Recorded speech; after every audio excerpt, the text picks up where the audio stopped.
Hello and welcome to Let's Talk About It with SABIA KHATUN here today. How is everyone? I hope everyone's feeling well, and keeping safe. We have some exciting topics to fill in today. Not only will you be talking with me today, and I have a couple of guests who will be talking with me, but also we have a very exciting announcement, which you will hear towards the end of the show. But I have two amazing youth who will be joined with me today. And today's topic is about school in a pandemic. Unfortunately, we cannot get away from this pandemic, and it's something that we will be faced with on a daily basis. But how we go about it, we will all need to take some sort of idea and some sort of thought of how we go about our daily lives. What does going back to school full time looks like in the midst of this pandemic? Are precautions in place at schools, and is it effective in preventing the COVID-19 virus from spreading? And is transitioning back to physical school difficult after months of living online virtually? We will hear from the students themselves, tell us their story and their views and their daily schooling, whether it's in the playground, the classroom. So without much ado, if I can introduce you, Rahman. Sorry, it's Anisah Rahman. Excuse me, Anisah, for that. Welcome to the show, Anisah. And some breaking news of our youth fluent host. So everyone, please welcome Anisah Rahman. Hi, Anisah. Can you hear me? Hi. Yeah, I can hear you. Yeah, welcome to the show. Thank you. It's just so amazing to be here. Thank you so much. Brilliant. Okay. I also have another student who is doing A-levels, and her name is Nabihah Khanom. Welcome to the show, Nabihah. Thank you. Lovely to be here. Brilliant. Okay. So as I have mentioned, we will be covering various different aspects of the school in a pandemic. What I would like to do is actually hand you all over to Anisah, our youth fluent host for today, and we shall go forth from there. So Anisah, take it away. Thank you. So what I wanted to talk to you about is our brand new talk show, Youth Influencer. And essentially what we'll be doing, it's a show for young people, made by young people themselves, and we'll be covering sort of any range of topics, really. I just want the topics to be feeding in by young people. So it could be from politics or interests like makeup, tech, etc. So yeah, but today we are going to be speaking about school in a pandemic. Okay. So Anisah, I understand that the A-level students actually went back into school only a few days ago, whereas the primary schools and the secondary schools have already started a couple of weeks ago. And, I have my own concerns, but if we can hear maybe from yourself how it's been, and then maybe Nabihah can fill us in about her experiences so far, before we go in depth of any other issues. So Anisah, please, if you could share with us how it's been since you've gone back. It's been a very different period of time. It's not something I'm really used to. So I'm starting to see a lot of different things in schools. I've been seeing new hand washing basins. The importance of hygiene is becoming much more hugely emphasized. We're starting to see social distancing in some classes and where possible in hallways. But you know, unfortunately, with even all those restrictions in place, even my own school had one coronavirus case actually in year 7. So it is definitely a bit of a scary period of time, especially as that only happened last week. So we're starting to see a little bit more restrictions actually now take place. So it's definitely a very weird period of time. Yeah, you mentioned year 7. I mean, you're attending the sixth form in the school that you go to. Yes. So year 7, if someone was detected or a symptom found, what did the school do? How did they go about it? So what they did was, it was quite a different procedure to what I had expected, because I thought from the news it'd be a lot more intense procedures, or, you know, it might mean shutting down the whole school or something like that. But what happened instead was that the whole year group isolated for 1 day, and all other students from other year groups apart from year 7 had to return back to school as normal, as if really nothing really just happened. Essentially what we just had to do was just literally go in there, do our learning, just like that. But one class did self-isolate for a week. But yeah, we were sent letters. Apparently the school had to consult with the local council to see the risk level, and it was determined that it wasn't too, I guess, serious. Right. Okay. So I mean, I've found out from other schools that there were two students in a school who did have that, but they, before the school opened, they explained to the parents and the way the system will run as well, that they will be in bubbles, some sort of bubbles. So if it's like a 2-year group sharing same area, if they found one student with the symptom, the whole of that bubble group, which meant both year groups, whether it's year 7 and year 8 together, would have to go into isolation for at least 14 days. Is that, your understanding? Is that what's happening? Or what's happening is there's only literally one bubble for each year group. So the whole of year 7 itself is one bubble. The whole of year 12 itself is one bubble. So we bubble based on those year groups. Okay. So I'm understanding that is for your school, with each year group in a bubble. Okay. Yeah. Okay. So how do you feel about that? I mean, how does that make you feel? It was definitely scary, as I had a younger brother in the same year, and my parents as well. I was telling them actually not to get worried. This is, I understand there's coronavirus, but the risk level is low in schools, and I had really thought that myself. So when I did hear about the coronavirus case, I was really shocked and alarmed, especially as the news came so late in the night. I think it was like 8 or 9 p.m. actually. So I was definitely in a state of shock, and I think return back to school was even much more different. I remember I started taking a lot more precautionary measures myself. Like even though face masks were optional at my school, I started wearing that a lot more regularly than usual.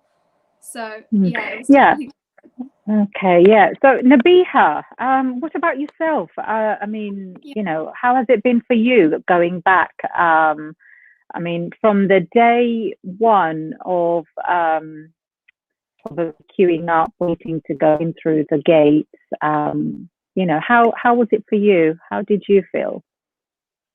So definitely after being 6 months at home, I think especially because I was an ex-GCSE student and transitioning to A-levels, it was kind of hard for me, I'd say. I stepped in confused. I still struggle to kind of fit my timetable.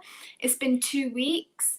I'm still trying to get my head around it. I mean, the good thing is you see wash basins, but not a lot of people following the rules. And coming in, I did not know what to really expect in a way. So yeah, definitely a bit of a confusing period. Okay. Were there staff standing by? I mean, I'm going to take you back to your first day back. How was it? I mean, your first day, you go towards the school, you wait at the gates. How was it? How were the year groups separated? Right, so, yeah. So on So our that's first to day, we Nabihah. had Yeah.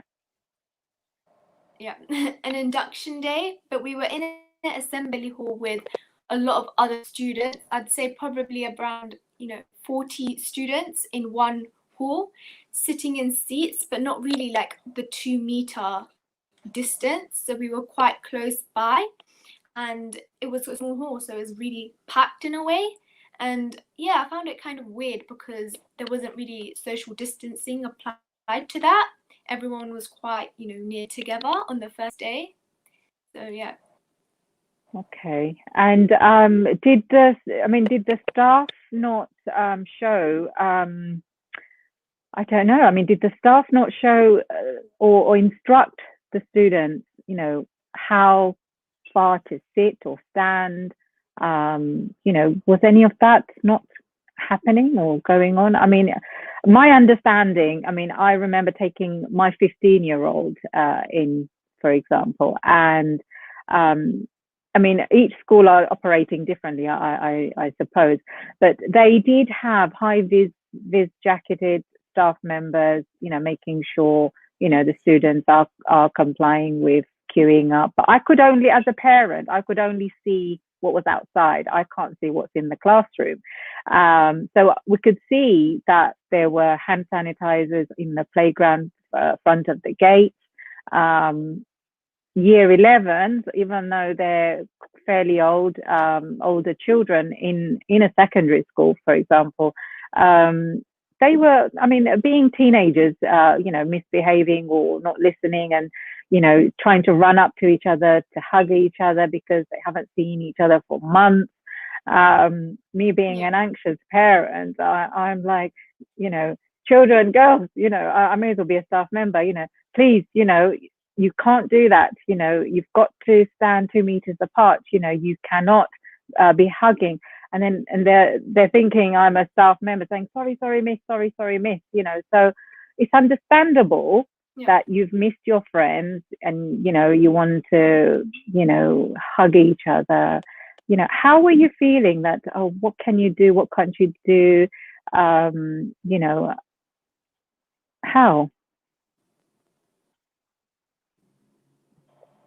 So Anisha, sorry, It was, honestly, going back to the first day of school, after the induction day, I remember we had staggered school timings, but even through that, I felt like I was still really going into the school with another year group, actually. So they did say there were staggered times for each year group, but no, not really. And then there was like signposting we did have teachers in like these really bright pink sort of vest jackets, but it wasn't from the first day of school. I think it was a lot more later on. I think that like the fourth or third day of school. So it was a lot more confusing because we were learning about the coronavirus regulations day by day. I think we sort of like I felt like there was like sort of changes after day by day. So it was like from the first day there wasn't really much to do, and then from the second day I remember we had to do more hand washing. There was more hand sanitizers. There was more emphasis on having a hand sanitizer in every class.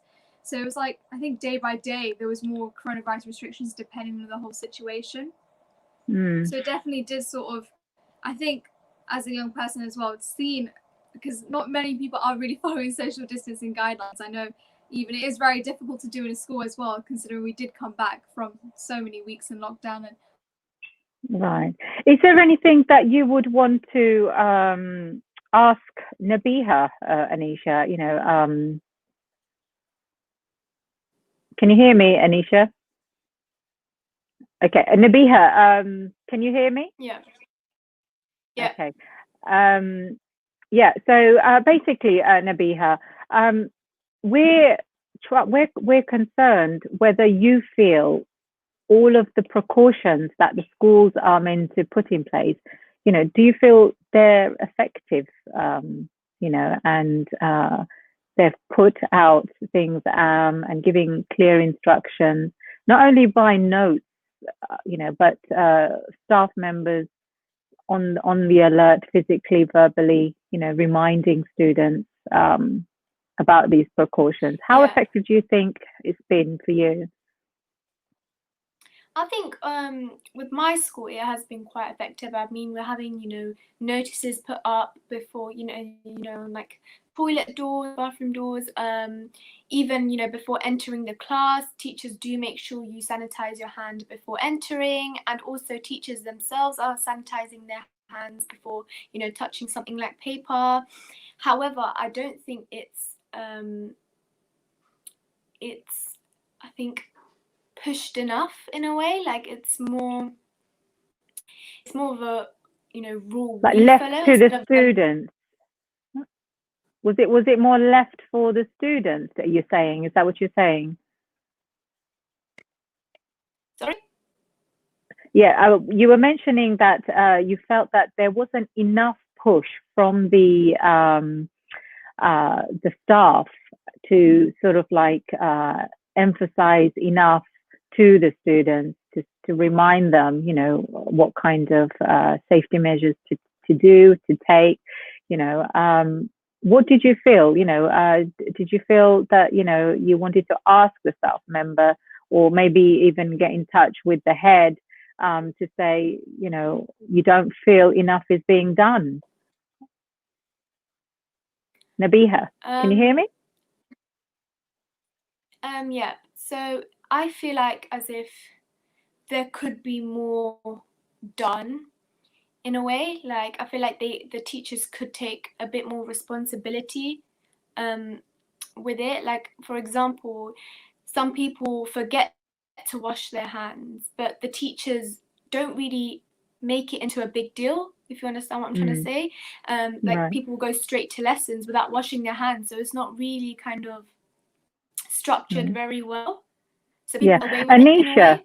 Yeah, and Anisha, if you can give us a little insight of your, you know, classroom, or the, you know, your surrounding and the environment that you are studying. I know you are the older children in the classrooms and the sixth form of the school, but, you know, how effective are you finding the precautions being put in place? I think in general with the precautions, it is quite difficult to measure the impact, especially because now we have obviously seen one case. But I think the more difficult thing is, like also Nabihah was mentioning, the teachers do need to be a little bit more proactive in reminding. And I think they do need to start giving a little bit more time to do those hygiene measures, because they're just so vital and essential in actually reducing the spread of the coronavirus. And I think that's when teachers, when they need to step in, they need to sort of give this emphasis, you know what, right, let's allocate a time to properly hand wash, you know, maybe 5 minutes before break finishes or 5 minutes before lunch finishes, something like that. Because what happens is, instead we have students who just flounder that part and just go straight to lesson going, oh, it's going to take time, I'm going to be late. Because there's like a mass amount of students, especially older students, just sort of crowding together to do those measures. And essentially what do people do is just sort of give up and then just go, oh, do you know what, it's okay, I'm not going to get COVID, you know, it's not, I don't really have a high risk, something like that, really. So it's quite, teachers really have to really push through and just actually maybe take a little bit more time to actually think about that. Have you girls, I mentioned to Nabihah earlier on, have you actually approached the staff members to give your concern, you know, and are there, you know, do you know if there are other students like yourself, you know, feeling that, or do you feel, you know, the students aren't really being responsible as well? I mean, I know I said earlier on that you are the older year groups in the school. You're the sixth formers. You know, I can only imagine the new year sevens will probably, you know, strictly sort of like go by instruction, you know, bearing in mind that they're probably quite anxious or worried, you know, more than, you know, the older children. So do you think there's something on like the student side that maybe they should do something and take on a little bit of responsibility as well, maybe? I think it's a bit of both, really, because I think what's going on right now is like maybe one side is not doing as much and it's just a bit of a mess that way. I think what needs to happen is both parties are working together, the students and the teachers, because I think, like you were saying as well, I've seen my younger brother, for example, he's much younger than me, and I've seen him religiously essentially follow those guidelines. He will wear his mask, he will make sure he actually tries to mitigate the impact by walking around a little bit less later or walking around more earlier to his lesson, just to make sure that, you know, nothing happens to him. And he won't do any hugging. Even the communication, he'll communicate with his friends like literally far apart if he can. So he's a lot more different compared to, I think, the older students, because even I know myself and other students, we're a lot more, what we do is we don't follow the restrictions as much, you know. It's not as, you know, I think we sort of see it as more of a relaxed version for us, which isn't obviously right, you know. I think as students, we do need to start developing much better attitude to those restrictions, seeing that it's in place. We might have to start following those guidelines a lot more rigorously. And I think what that happens is the confusing guidance in the government. I think that is, I can't really blame students for being confused, because you tell us we can go in mass gatherings sometimes outside, but then you tell us we can't at the same time. There's just a lot of, I think there's a lot of ensuing chaos around that government guidance actually telling young people one thing and then telling them another. So I think it's a very difficult period of time that we're at the moment in, and to ask for young people to completely understand what's going on and to completely follow those guidelines. Unless you make much more clarity with those guidelines, it'll be much more clear for us to understand. So I think there has to be a lot more clarity from schools, but also from the government as well in general, because the school is generally aligning themselves with the government guidance. But I do think, you know, I did contact actually, so my family actually emailed a teacher, and along with my other friends. So what we both have, I have a Shield patient actually living in my home, and so did my other friend. It was her younger sister in a much more younger year. So we actually emailed saying we didn't think actually those restrictions were much good enough, especially as we had vulnerable Shield patients in a school, and there was no actual individual measures being taken place for them. It was just the same thing really all throughout. You know, you just follow those guidelines and that's it. And obviously for those Shield patients, that wasn't a very good move, I think, by the school to do. I think that they had to really think about how would those individual Shield patients, how are we going to really care and cater to their needs, because it shouldn't be the other way around. It shouldn't be Shield patients trying to match those rules, really. It should be the schools making an effort and striving to actually make sure that child is safe, because, you know, this child has come to school, is being essentially forced to come to school as well, because, you know, I know that there was also, you know, in the news how some Shield patients did want to stay at home and something like that. But we did email, and what we did get back was, oh, well, there are other people more serious. And that wasn't a very good move. They were like, there's a lot more other people serious, you know, young people aren't as much risk, which was, I don't think was a very good response, considering that the young people who are Shield patients, actually, they had a lot more different conditions. I know one of the Shield patients actually underwent a transplant when they were younger, and that wasn't, I think, a very good move when you think about it. Maybe they need to start realizing that because they have these, you know, Shield patients, how are they going to actually find a way to allow them to still access school in a much more safer way? So how to encourage us students, I think a lot of us students didn't even know that there was even Shield patients that are that young actually as well in our school. Yeah, well, going back to what you were saying, that you know, the government are saying that, you know, young people aren't at that much risk. Well, it's happened otherwise, because already there are a few schools who had to, I mean, they're primary school children where, you know, the symptoms were found, and so that 2-year group, you know, had to go into isolation for 14 days. It sounds like, you know, if something like that happens, it will be like a vicious circle. Like, whose turn will it be next?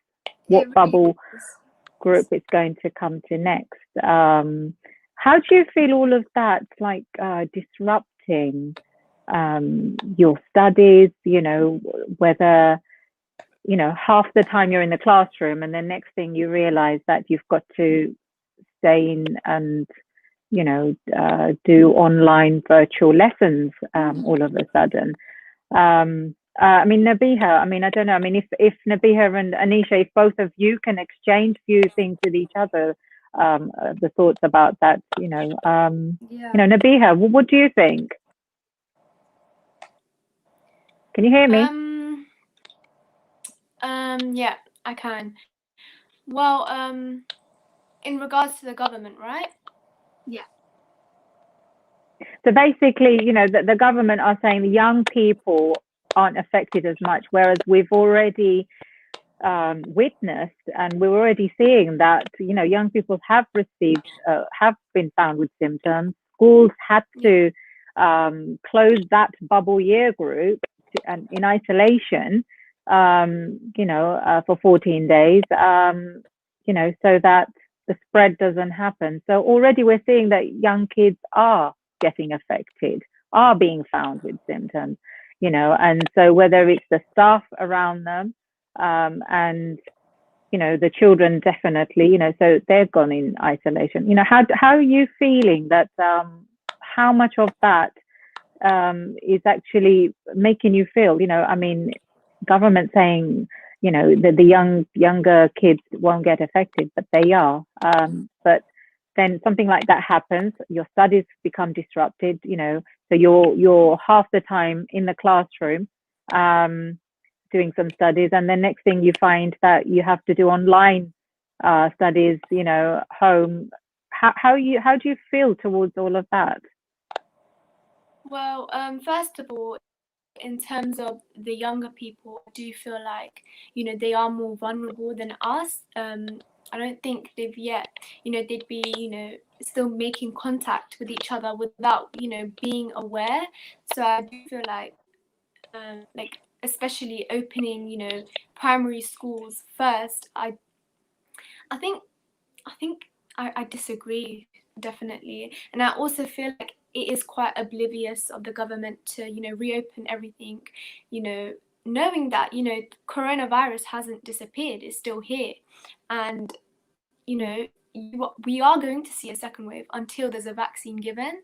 So yeah, definitely. And I'm also hearing in a lot of primary schools, there's children with symptoms of coronavirus, such as, runny nose and, things like that. So definitely, I think they are at higher risk. Whereas, students like me and Anisha who are, we have a little bit more understanding, current world affairs, what's happening, we are more educated on, how bad this virus and this pandemic is and how bad it is affecting, our day-to-day lives. And also in regards to disruption to learning, I feel like online classes are definitely way more harder for us, but just because we don't have that support, we have face-to-face teachers, it's just not the same, and it could really, really affect our grades in a way. So yeah, I'm really worried about that, I'd say. How is it making you feel mentally, mentally, emotionally, I know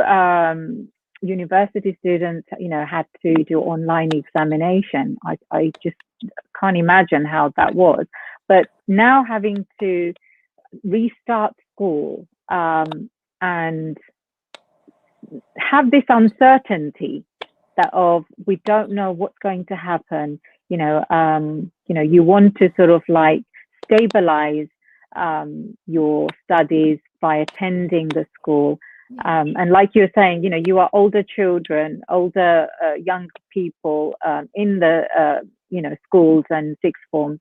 You're a little bit more aware of how to be, around what safety measures to also take responsibilities on. But again, with the younger kids, it's more of having the adults and the staff around them, having to constantly keep an eye, which would be a bit of a more challenge, for them.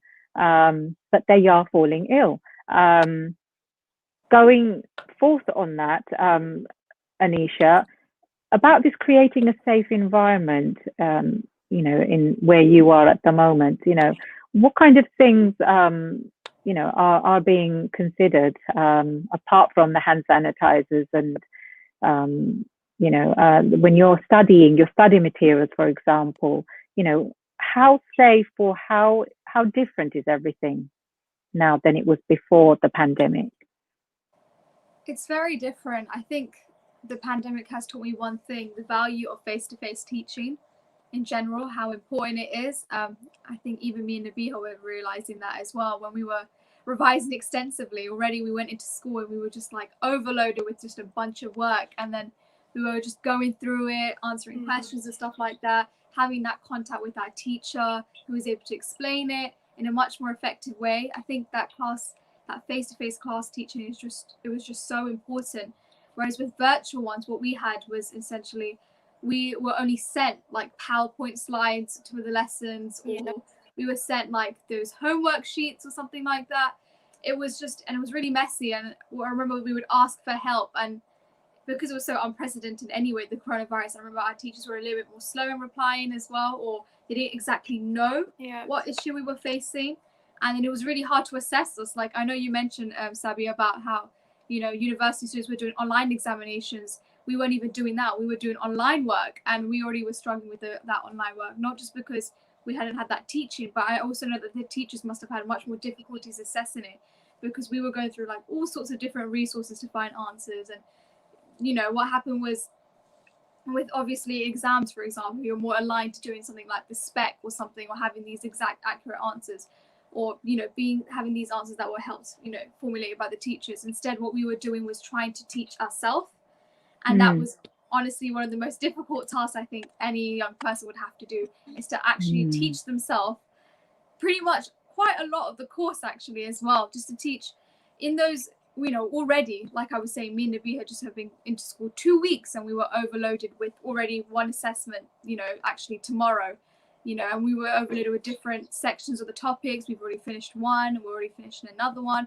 So I can't imagine how, you know, obviously young people in lockdown for several months, you know, they had no teaching.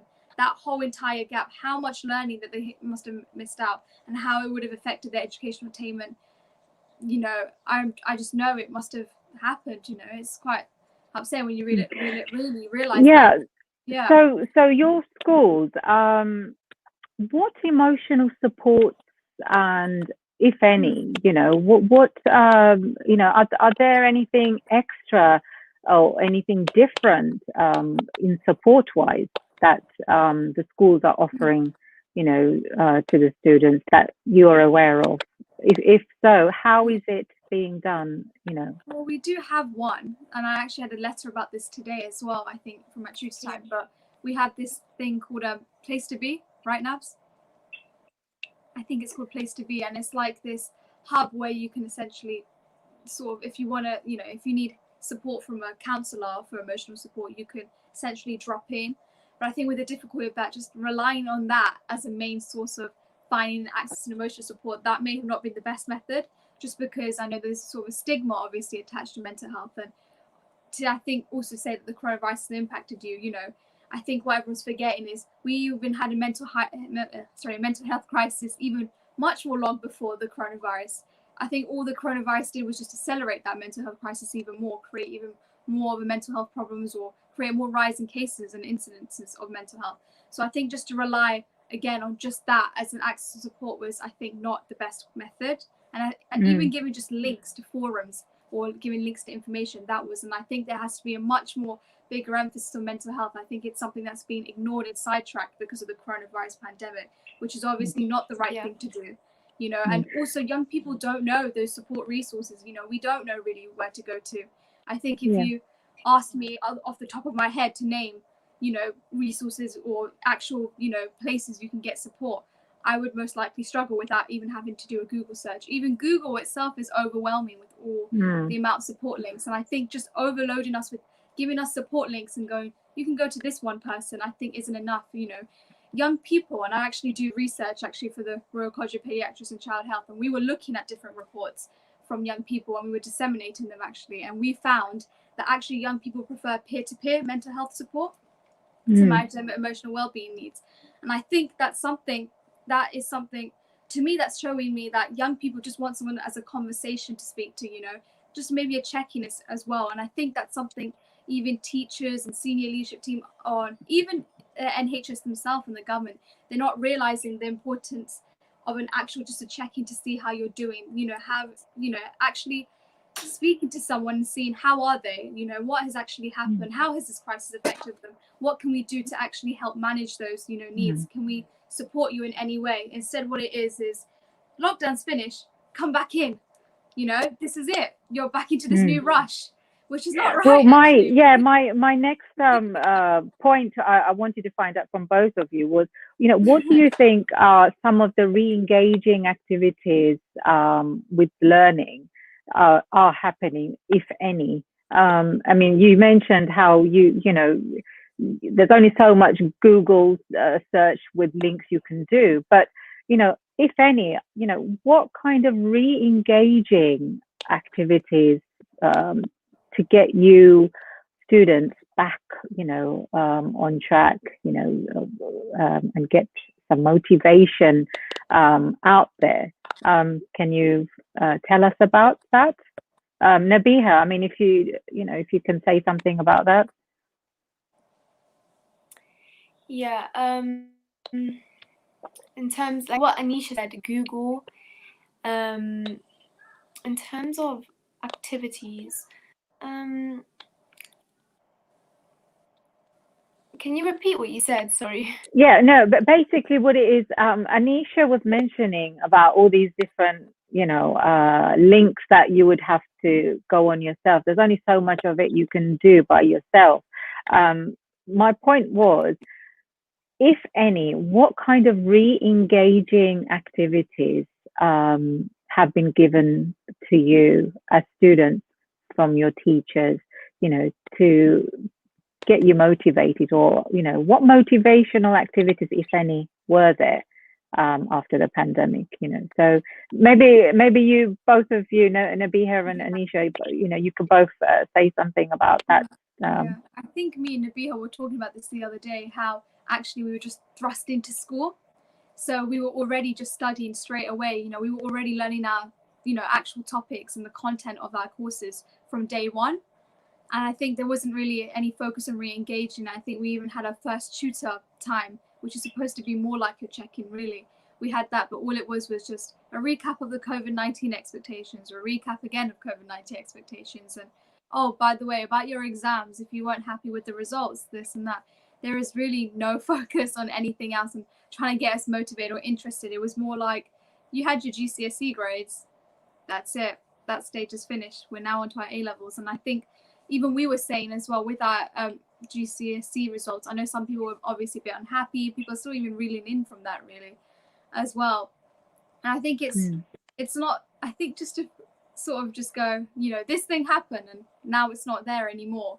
I think that's probably what's not a good thing to do. I think you have to acknowledge that, yes, there was a lockdown. Yes, there was lots of differences we saw. I mean, we obviously, I think this 2020 lockdown, right, has been chaotic. We've had so many different issues come about, and I really do think that schools must take time to address that. There were different issues. We had, we obviously had Black Lives Matter, we had food insecurities and food poverty, we had financial problems with lots of different families. We had lots of different political movements actually coming up, actually, when you think about it. We have different government U-turns, obviously the exams crisis, and I think just to brush it over, not really address that, just to thrust us back into school, I think we do really need to take time to actually go, this happened, is there anything, because I know that still, even then, there was a lot of young people didn't have access to tech, for example. Maybe having young people to actually talk about that a little bit more, see if there's anything as a school or maybe as a senior leadership team we can do. I think what we've seen with young people is school is a very big part of our lives. It does make a big part of our lives, and having that absent from our lives was a really huge toll. Don't you think, Nabihah? Actually, we were saying that we weren't doing much. Yeah. I'd like to touch up on that GCSE to A-level transition. It's a very big step, a very big stage. We didn't even have Zoom classes or anything to communicate with. Literally all we were doing were typing, we were messaging, and I just feel like we haven't got that push that we needed. Even in terms of we have been given bridging work. In terms of what that means is we've been given work to help us get into what subjects we can do. But even as of now, I still don't know if I'm 100% comfortable with what subjects I'm doing, just because I haven't had that kind of I guess I'd say support. It sounds like is lacking. Yeah, it sounds like a lot of support is lacking from what you both are saying. Yeah. And I mean, which makes me wonder. I know you've just started to sort of go in the, few days. Is it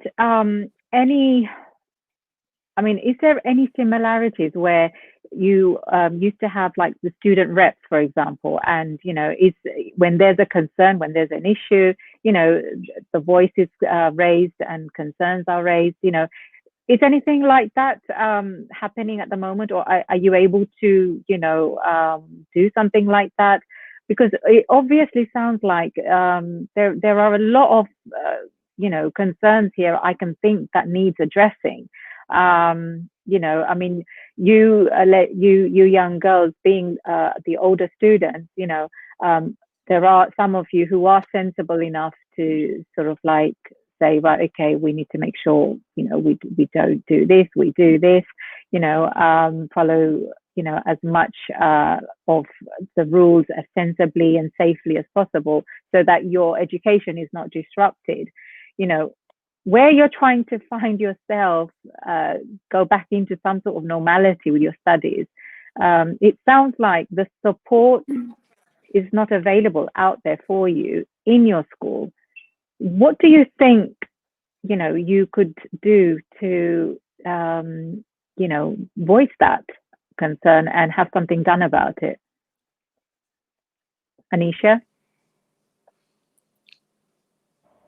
I think in general what it is we can only speak to our teachers, but even when speaking to our teachers, we understand the realization, and this is something the teachers have been saying to us a lot. This is as per the government guidance. The government guidance said this is okay. We did just come back in. We haven't had time to prepare. And I think that's what's become a big theme. Not actually having the time to prepare. I think what happened as well, and I remember a few days before school was opening, I think it was like 2 or 3 days before. Sorry, prepare for what? The teachers to prepare for reopening in general, and to prepare for that whole transition. Because what we did, we also had obviously GCSE to A-level transition, but we hadn't had any input from our school actually from before results day. I think for a couple of months actually we had no input. I remember we were contacting our teachers on the show My Homework or something like that, just to try and find a way to contact. And we didn't even hear back. I remember I emailed my teachers, and that was because the school was, I remember they were told this because anything related, I think they said it was to grades or exams results, they couldn't email us. But even if we were just raising a really simple query like, is there anything we need to be doing, or is there anything I should be doing? It was it was really difficult actually now seeing it, the whole transition. But I feel like it was something that was a little bit unprepared. And I think it's not just in general for a transition to GCSE to A-level or from year 6 to year 7. I think it's something as a whole school, we're all trying to get used to this, these new measures. But I think as teachers, I think they're also finding it very difficult to, adapt to these new measures. These are very new to them. I remember one of our teachers was like to us, I know that, I'm sorry about the hand sanitizer, even I forget, but, make sure we do it and stuff like that. It's really new, all of these measures. And I think sometimes some teachers even go, oh, wait, should we do social distancing or not? There's like a lot of uncertainty still, and especially I know now what happened before was the school, anyone who even showed, I think it was like a cough or a snivel or anything like that, they would obviously be sent off home. Now we've now heard new government guys going, no, it's continuous coughing for an hour, or it's just this constant, there's just too much unclarity. Even I myself am getting confused with the guidance, and I know even my own teachers, there are parts of the guidance they're very confused about, and instead, even if we as young people are raising those concerns, so we can speak to teachers involved, and I know my parents have even as well. But I remember me and my other friend, like I was saying earlier on, we actually did speak about how we were really worried about these measures, and especially the fact that face masks weren't compulsory, but they were actually, optional. That was something that also worried us as well, especially as I know that other schools in our area had actually put it mandatory as well. And I know that in general, I think they were mandatory in common areas. We don't have that. Places, we don't have that. Even in hallways, it's optional. Right. Okay. So do you feel? Do you feel frustrated and anger at not only the teaching staff around you, but also your fellow students who attend the school? Do you feel quite angry that why aren't everyone taking it seriously? It's weird. It's like I can't at the same time feel angry. It's like it's something that it is frustrating at the end of the day, the issue at hand, because, you know, there is a lot of problems, as you can hear, you know, you've heard from the show today.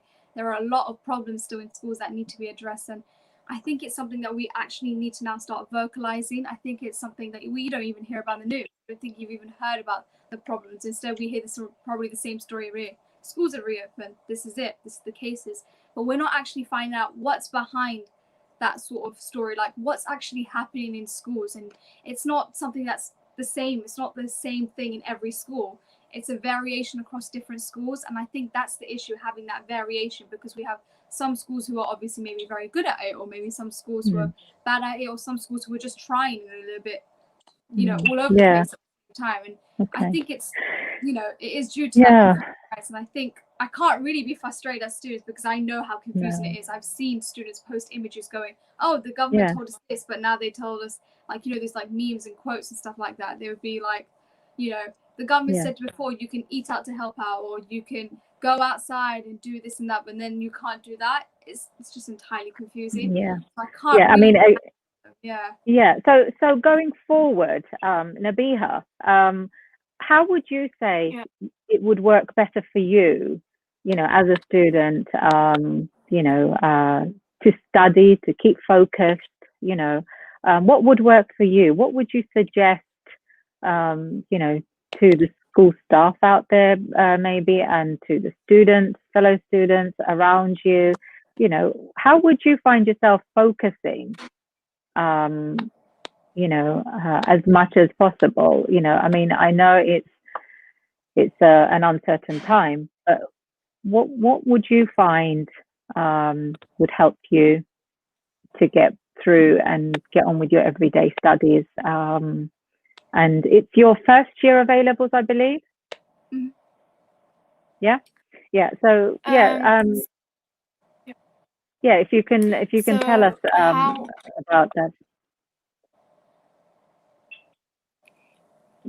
So Nabihah? how I find myself getting through my studies. So how I find myself getting through my studies, I'd say more time it is me just pushing myself.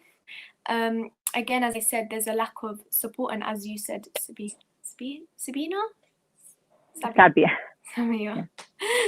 SABIA. Yeah, so there's obviously a lack of support, and I define myself kind of, you know, making sure I get my, you know, tasks done, and making sure, you know, I get the grades I need to get, and, you know, revision and all of that does come down to the individual itself. So I'd say that it's a lot of pressure, especially in the midst of pandemic. Just the lack of support, I'd say. We're motivating ourselves, which isn't, obviously, you know, some of that motivation does have to come from the school. But so it sounds like you will have to have a lot of self-motivation to get through this. So and also it sounds like it's really down to you individuals, you know, at the end of the day. But it does not stop you from reaching out to get the support you need, you know, your rightful support, and, you know, what the schools should be providing. So do make sure you find out. I mean, that's what I would say. You know, do make sure you find out what support is out there, and is it being provided. You know, and you know, I think on that note, it sounds like we've had quite a few different types of transitions. But is there anything else you girls would like to say before we finish off? We're coming to the end of our show shortly. So, I mean, Anisha, if you'd like to say a few last thoughts.